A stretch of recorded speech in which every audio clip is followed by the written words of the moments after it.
Tick season is in full swing, and experts are warning our mild winter and a warming planet are creating perfect conditions for more ticks than ever before. There's also more varieties of ticks spreading across the country into regions they've never been found before, and that includes ticks carrying Lyme disease. Now, U.S. health officials estimate nearly 500,000 Lyme disease infections happen annually. Here to break down what this means for our area is Teresa Steckler, Extension Specialist in Commercial Agriculture for the University of Illinois Extension Office. Teresa, thank you so much for being here with us. Yeah, thank you for the invite. I appreciate it. Well, what kind of ticks do you see in eastern Iowa, western Illinois, and do any of them carry Lyme disease? Yeah, in Illinois, there's 4 or 5 primary species right now. The main species that carries Lyme disease would be your black-legged tick, and the black-legged tick is also found in Iowa. The nice thing about Illinois is if you look up the Illinois Department of Public Health, they have the tick map. So when you're traveling across the state, you can look to see what ticks are in your area.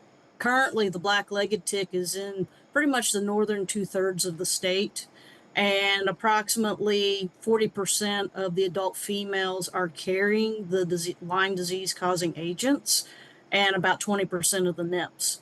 The high spot would be in Winnebago County up along the Iowa border, excuse me, the Wisconsin border at about 60%, 66% of the females are carrying the Lyme disease causing agents. Wow. And then oh, go ahead. Oh, no, I was just going to say, with all of these ticks all over the place, are you seeing evidence of increased tick population in our area this year compared to years past?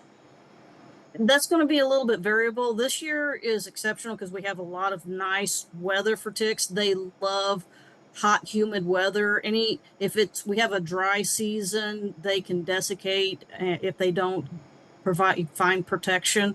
So warm, humid weather, yes. And if there's enough predators or enough, I shouldn't say predators, if the ticks are able to find host species where they can collect a blood meal, those females can lay 2, 3, 4,000 eggs, and then those eggs will mature and become bloodsuckers, unfortunately, in subsequent years.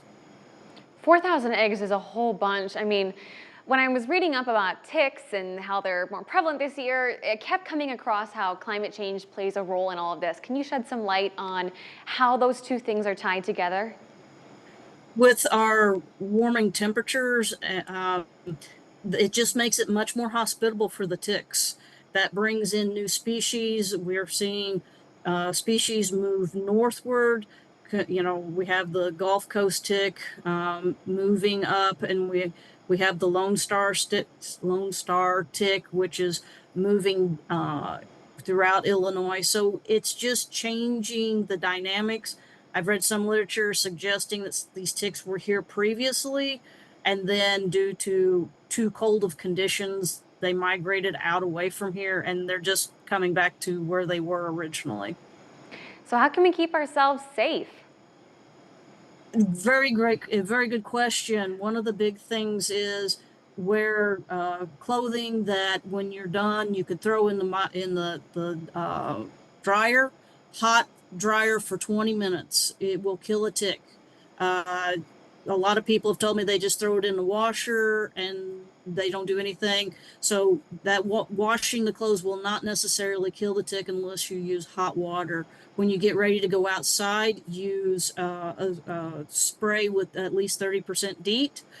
Be very careful, read the labels, follow the labels. If you're working outside constantly, like what I recommend to my livestock producers, they do make permethrins that will withstand a couple washings. So that allows the tick it'll get on you, but it'll fall off. But you have to follow the label because some of these products can be very hard on your pets or cause severe problems with your pets if you spray it around them. Another way to protect yourself is make sure your pets are protected from ticks. Examine the pets every evening, especially if you have dogs that go outside and you live near woods or you have any scrubby areas where the dogs can run. Awesome. And always when you come in, check yourself. And if you do have a tick attached, pull it off immediately, save it, put it in a bag, put it in the freezer. The tick can be tested later on if necessary. Teresa, I can't thank you enough for your time and for your insight on Yep. this. Thank you so much for being here with us. Thank you. You guys have a good day. You too. And here on The Current, we bring you interviews on topics like this and other things impacting you and your family every single weekday. To see some of our past interviews with local experts, you can head over to our website and click on the As Seen on TV tab.